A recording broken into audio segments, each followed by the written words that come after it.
Anthony Slater here with Erik Horne. We're inside the Thunder practice facility between games 2 and 3 of the West Finals against the Warriors. As always, our Thunder videos are brought to you by J. Marshall Square at Oklahoma City's own new big house apartment community. Erik talked to Kevin Durant today. Pretty candid, open Kevin Durant, Steven Adams, Enes Kanter, a lot of guys today. What was your biggest takeaway? Oh, the spirits of the team in general. I mean, I think they've gotten used to bouncing back from losses in this playoffs. Not that they've lost a lot of games, but plus they're 1-1, which is big. So you're right. Durant in particular, I thought he had turnovers. I know Jenny Carlson's writing the turnovers and kind of Kevin Durant's poor play in the playoffs. Did you like what you heard from him today? Yeah, and it was a little bit better than after the moment, after game 2. He seemed a little frustrated with himself after game 2, and that's understandable. These guys are still heated after having maybe a poor game, and he's had some turnover-prone games against the Warriors this season. But today he was earnest about some of the things that he did wrong in that game in terms of turnovers.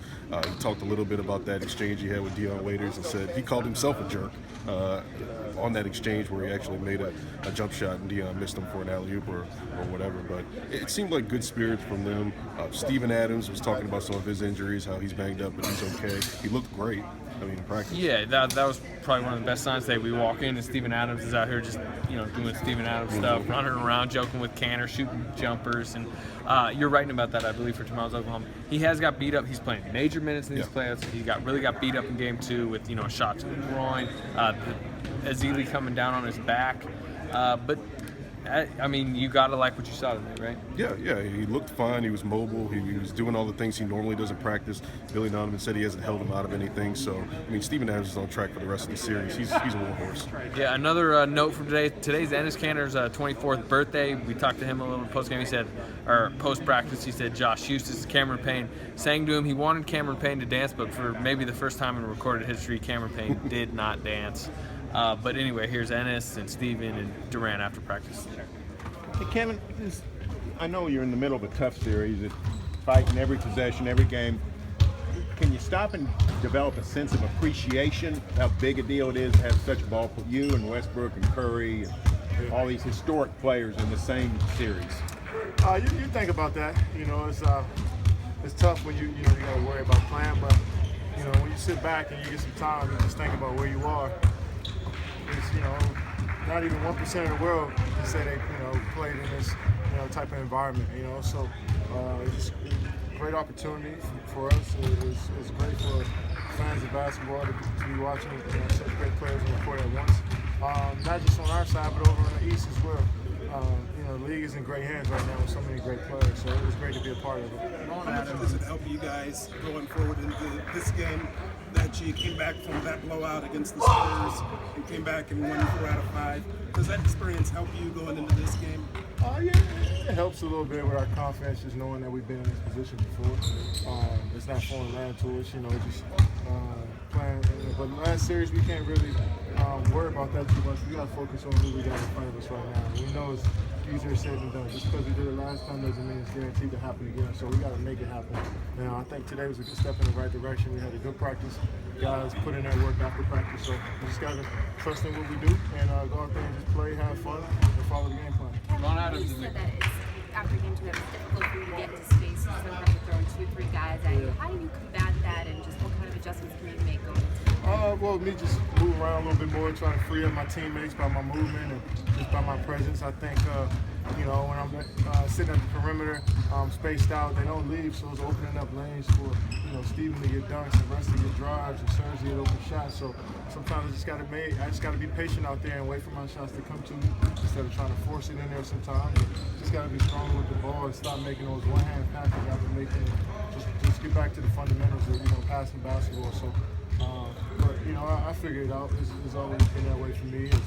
Teams play the same way since I've been in the league, so I just figured it out. Ron Adams is a guy, I know you have defensive passer when he was here. When you played them the last couple of years, can you feel his impact on their team and how they play defense? Yeah. I could tell, the little creative schemes that they throw out there. It's different from any other team. I know that's coming from Ron and on the rest of their staff, but Ron is kind of the catalyst for it all. But you can see, where they've they use his voice a lot there, his expertise on the defensive side of the ball. What made him unique when he was here? Well, he was different. For one, he wore these hammer pants every practice, and you know, I knew he was a different guy, but he always preached, you know, keeping your hands up, not fouling, and taking away the threes. Even before threes were big in the league, you know, as they are now, he was preaching that. So, you know, I'm sure he's done wonders for those guys and defensively, and he's helped us out, you know, along the way as well. So, you know, I can tell he's been huge for him. Did he ever guard you in practice? No, he knew that it was all talk for him. He telling other guys what to do. He can't guard me. Kevin, we saw Steph go into the first row of fans on the other night.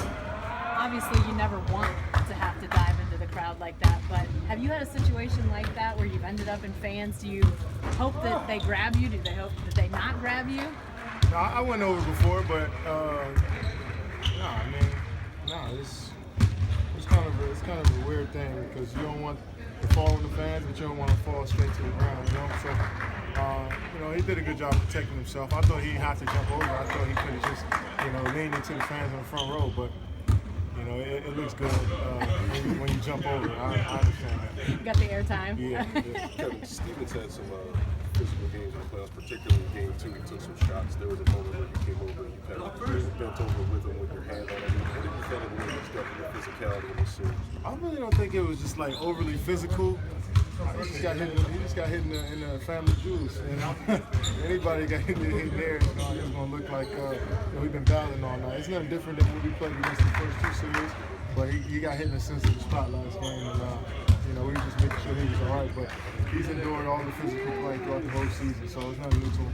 In the second quarter, you had that play where you came down the break, you rolled around, and caught the pass with Dion, and afterwards y'all had sort of an exchange. What was that about? We always have those exchange plans. We were laughing. If you walked into the huddle, if the cameras in the huddle, you'd seen us laughing and joking about it. But we go at it all the time. That's my little brother, man. And like you seen me walk ahead today, we over there working out together. So, you know, that's just a part of being around the guy for so long. You know, but I don't want to tell on him, but you didn't see he cursed me out before I said something to him. So, but it's a part of playing basketball. It's a part of that brotherhood and that, you know, having teammates that you really have fun time with. Did you want the alley-oop on that play? I thought he could have threw the alley-oop, but it was, when I think about it, it was a smarter pass to Wade than for me to curl around. I was being a jerk at that point. Is that a sign of his progress, though, that he saw the court well enough to know if you kept coming, you'd be open on that side? Yeah, he seen me running, and he knew that he was going to pass the ball when he got it, so you know, he made the correct play. You know, I probably wouldn't have caught that, or if it got tipped or something, so he made the right play. Kevin, it's different in terms of rebounding in Game 2 versus Game 1.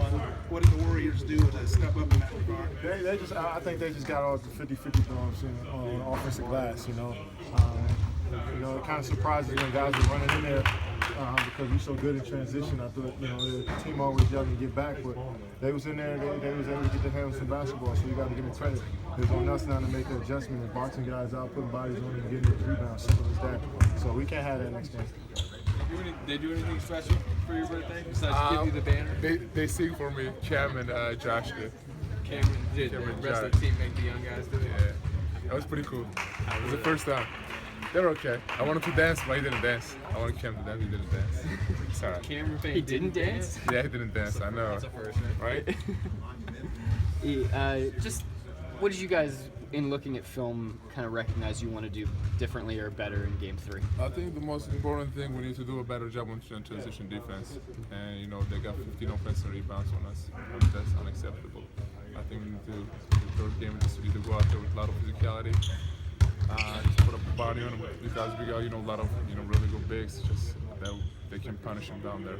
I think that's what we need to do. Just go out there and just punish them. The energy in the arena is probably going to be pretty crazy. How do you guys deal with the emotions of coming back home and kind of staying even keeled? So it's going to be my first Western Conference Finals for, you know, OKC fans. I'm expecting everybody to show up, and it's going to be, you know, definitely a crazy atmosphere. I think just, you know, just not worry about the second game. Just go out there, play our basketball in front of our crowd. I think everyone's going to work out well for us. That's all that matters. That's all I was concerned about, so that one's fun. But it still seems like you're moving pretty well in practice. I mean, do you feel like you're dealing with some of these injuries as well as you can right now? Yeah, I mean, there were bumps and bruises, but as soon as adrenaline kicks in, that's all over, man. It's fine. You don't feel a thing. It ain't like it's like a constant. I'm conscious of every single bump or it ain't anything like that.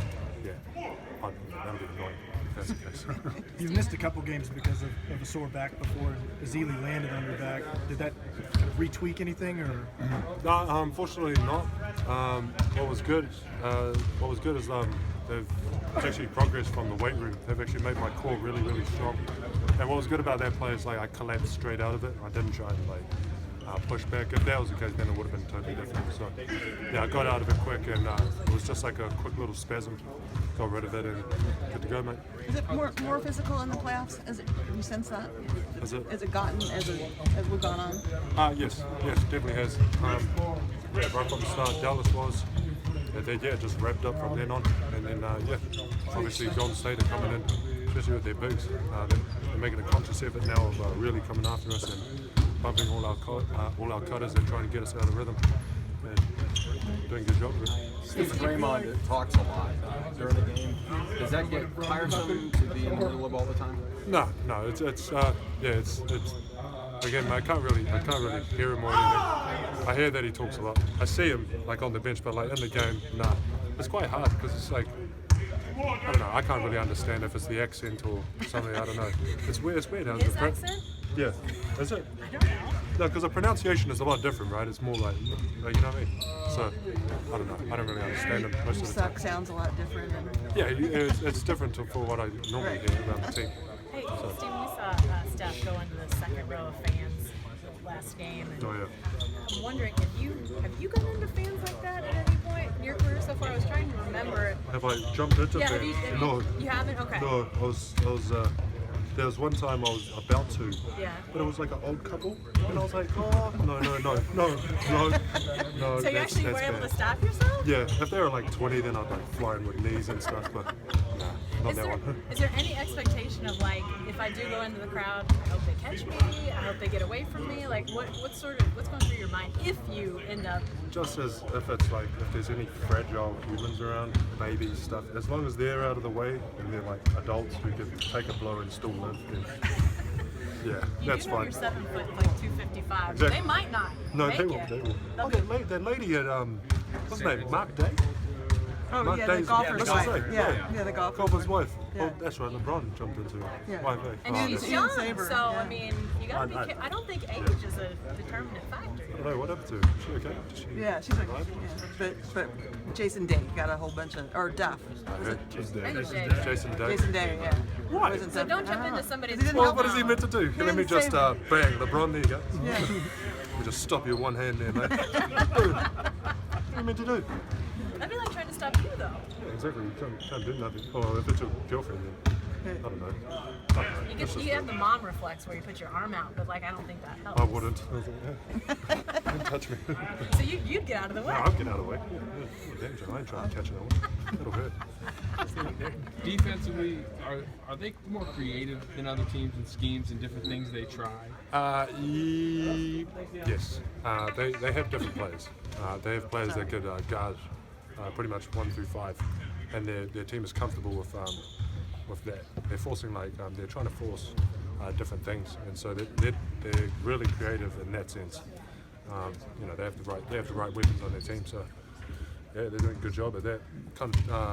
Caught us off guard, a couple of them. I don't know if you guys seen a little box in one and stuff like that. So yeah, so we just gotta just make some adjustments, get used to that. Do you think that's more than just the personnel they have, but maybe the coaches that are willing to do kind of different? Oh, it's definitely kudos to the coach for seeing it, understanding kind of taking that risk almost just to let that happen and have trust in the players. That's a huge aspect of it. So. Does that make Draymond more annoying because he's pesky, you get that freedom to move around? Yeah, I mean, I think he's peaked with annoyingness. So, you know what I mean? So yeah, that's fine. Okay. When those two bigs, when Draymond and Bogut are kind of in the lane, how does that change the way that you're playing in terms of going to the basket? With who's? When Bogut and Draymond are kind of camped out in the lane like that, how does that change the way that you play offensively and you attack off the rolls and those sorts of stuff? Oh, well, it just stops that. That's why they're doing it. They're trying to force a skip pass to some other dude, just out of the, just pretty much get KD and Russ out of attacking position, and he'll also taking the ball out of play, which kind of just stalls everything. And so once the rhythm's out of the play, it's kind of hard to kind of finish that play off.